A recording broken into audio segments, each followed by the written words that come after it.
Hey guys, welcome back to my channel. My name is Brian, and today we're going to be working on some Philly cheesesteaks.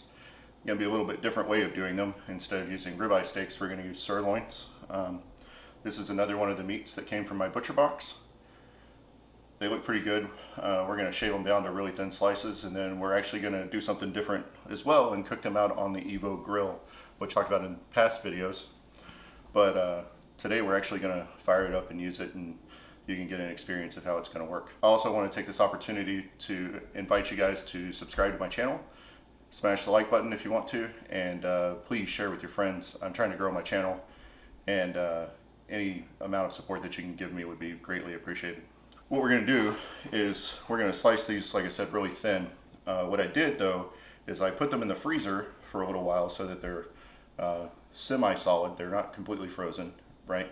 But what happens is if you try to cut it while it's thawed, then what happens is the meat gets slimy and it kind of slides all over the place, and you can't get those nice thin shaved pieces that you like. So here we go. This is another good use of the Siberian chef knife from Kulina that I got. Love this knife. It's great as long as you take care of it with some knife oil and keep it clean. So here we go.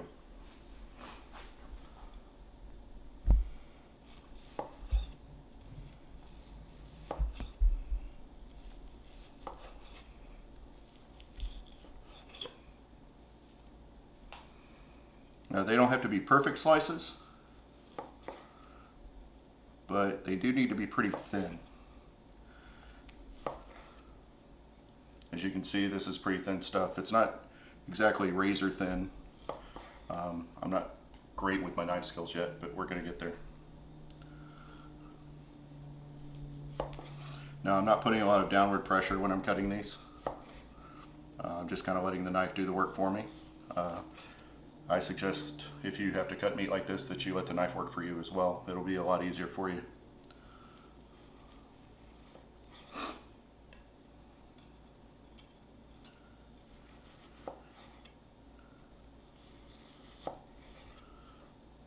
As you guys can see, this is pretty sharp.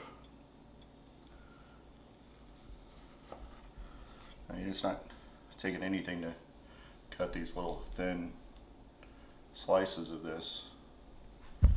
So we're going to do this with all of these. We're going to put them into a bowl. I may go through and cut these in half actually, so that they cook up a little better. Maybe thirds. What do you think? Thirds? Maybe. If you guys didn't know, my son Alex is behind the camera today.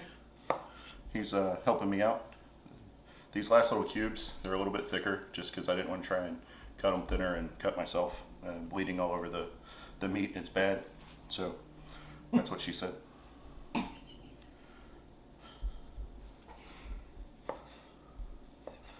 There'll be a lot of those kinds of jokes in here, sorry.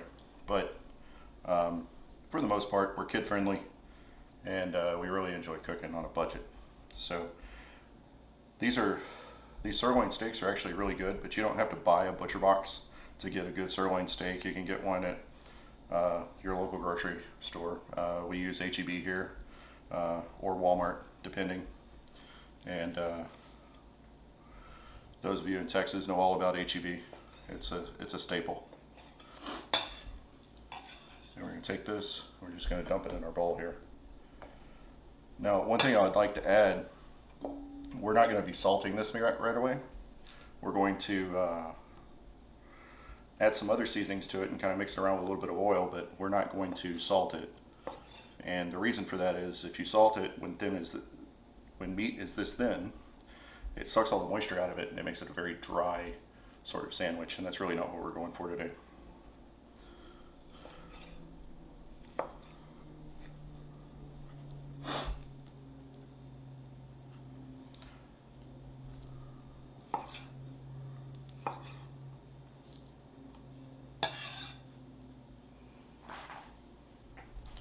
Alright, so one steak down and several to go. We'll come back once we're all done slicing.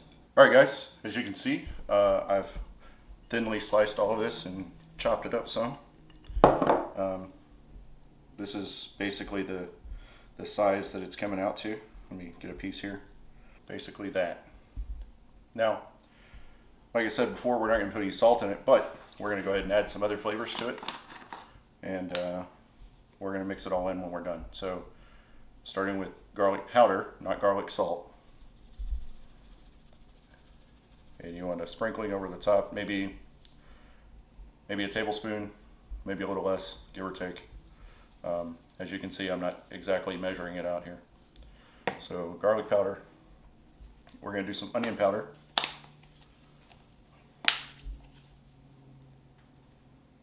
Oh, got a lot of onion powder in there. And we're going to do some oregano. And I'm using dried. You could use fresh if you wanted to. Dried probably mixes in better. And you want to be nice and generous with it. And then we're going to mix all this together.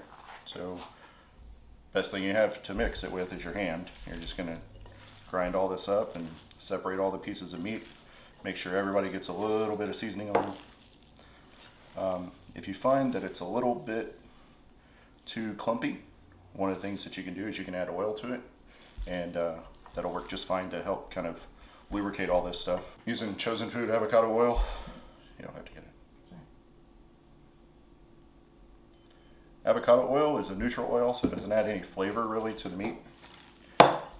You don't want to do this too early because it'll make your meat soggy, which is bad, but it will help you mix all this stuff around and make sure everybody gets a little bit of seasoning on them before it goes out onto the Evo. And then once that's all mixed, we can set this to the side and wash our hands. Hey guys, so before we get started today, one of the things I want to talk about was there's going to be a little bit of background noise, and the reason for that is I'm cooking up some stuff for one of my friends. This video is going to post after they get it, so Nate, Brenda, I really hope you guys enjoy this. Just so you guys can see what we're doing here.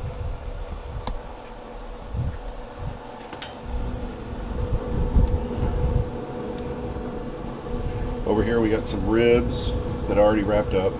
There's a pork butt right there that has been, I don't know, wrapped in paper for, I don't know, maybe two hours or so. And then this is a brisket that has been wrapped in paper for about the same amount of time. I really do hope you guys enjoy it. I think you will, and make sure you like, share, and subscribe. Okay guys, so it's been a couple of hours since I sliced up all this meat and I brought it outside. So the different way that we're going to be cooking today that I was talking about before is we're going to be cooking on the Evo. I know I've been promising it for a little while, and today's going to be our first cook on it with film anyway. Normally my son and I make breakfast burritos on it and that kind of thing. There will be a video coming about that pretty soon. I apologize for all the background noise. My smoker's running, the air conditioner's running, people out here are being loud. And we have a storm that might be rolling in too, so if it starts raining we'll just kind of work with it. But without further ado, let me talk to you about the Evo. The Evo is this nice flat top griddle. Let me tilt this down so you guys can see it.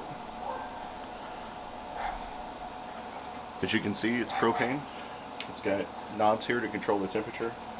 If you look underneath, it's got two concentric rings where the flame comes in, so you can have a hot zone or a cool zone.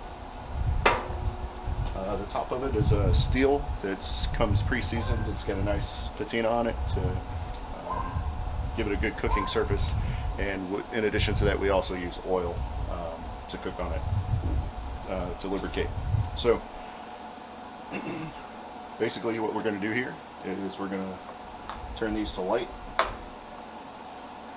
and then there's a little button right under here. You push and it lights, and we're going to give it just a minute to heat up,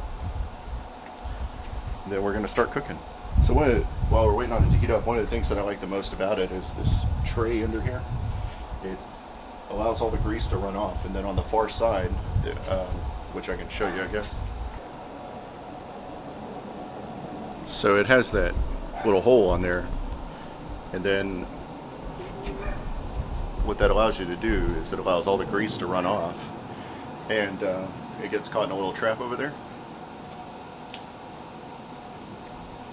And that way you don't have a whole lot of mess to clean up. And then once you're done, the whole cleanup process is basically just getting all the grease and stuff over to the trap. A little bit of soap and water, wash it down, dry it, re-oil the top with a scrub pad, and then make sure all the food and everything's gone when you scrape it.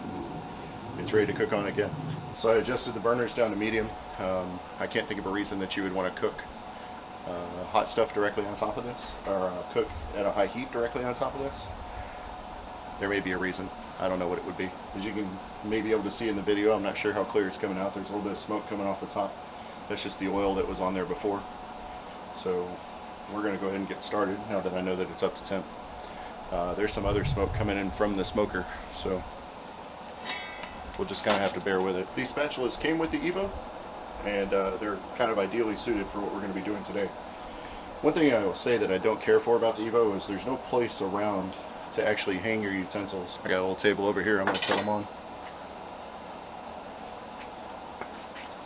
I'm going to put a little oil down.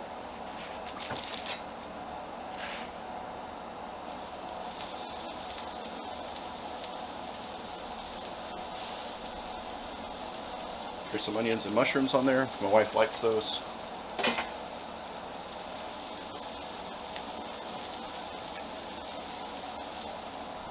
I don't care for them very much, personally.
So while we're waiting on this to soften up, a few things about the Evo.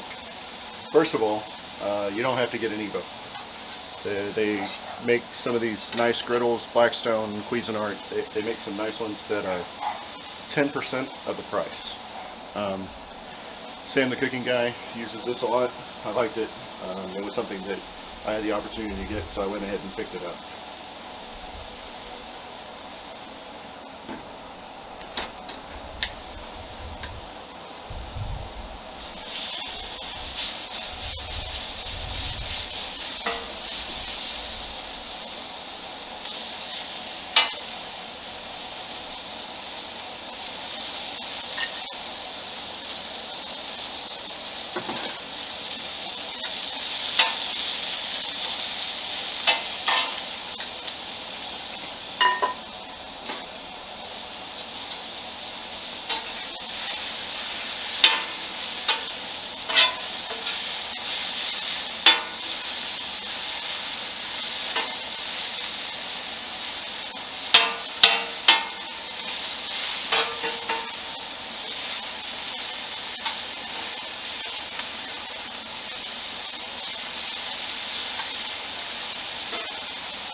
If you'll recall, I said we weren't going to salt and pepper it until later. Well, now's the time. And the whole point of this is to keep from drying out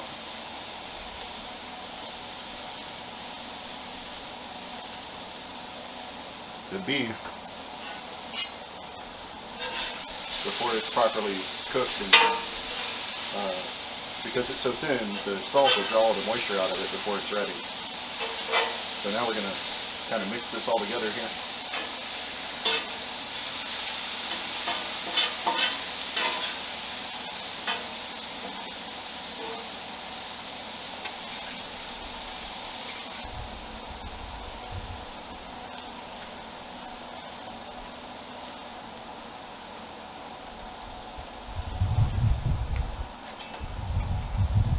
Normally I'd use water, but I forgot my water bottle, so we're just going to cover that for a minute and let it steam.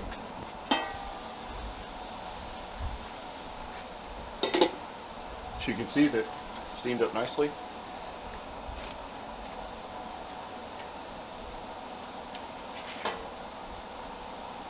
We're going to give this bread just a second. We're going to scoop this directly onto the bun, and this one will be ready. We're going to lay the bun directly over the sandwich, underneath. Just like that, folks. You'll see I have a little bit of extra here. I kind of overestimated how much the bread would take.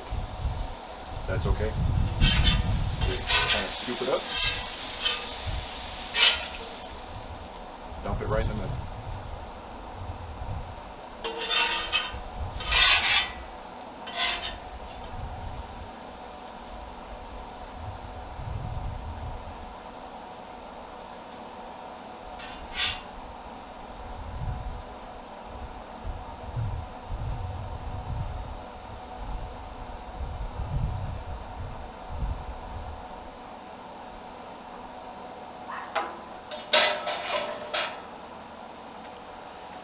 There we have it, folks. One Philly cheesesteak.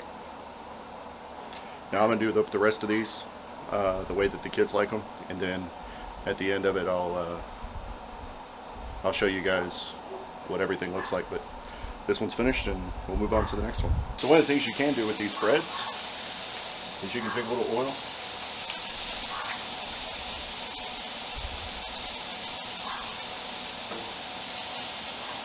and then put it down like that and let it toast while you're doing this.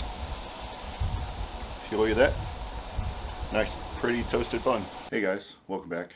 So I had this really great ending set up for the last piece of recording that I did to do these cheesesteaks, and my battery ran out. If you guys watched my review of the Canon M50, you know that that was one of the chief complaints. It just so happens that when the battery died this time, I was literally standing over the grill with spatulas in my hand trying to flip cheesesteak meat onto the rolls. So I had to record an extra ending. Not sure if you guys can see this one, but I got a Til Valhalla Project shirt on. Like I said before, if you guys have the opportunity to go check them out, I highly recommend it. They do a lot of good work for veterans. It's a great organization. That's all I can say about it. If you haven't already, I would appreciate it if you could like the content, subscribe to my page, and share this with any of your friends or family or whomever would be interested in seeing some cooking on the grill or the Evo flat top or any of that kind of stuff. And I look forward to making more content. You guys take care and be safe.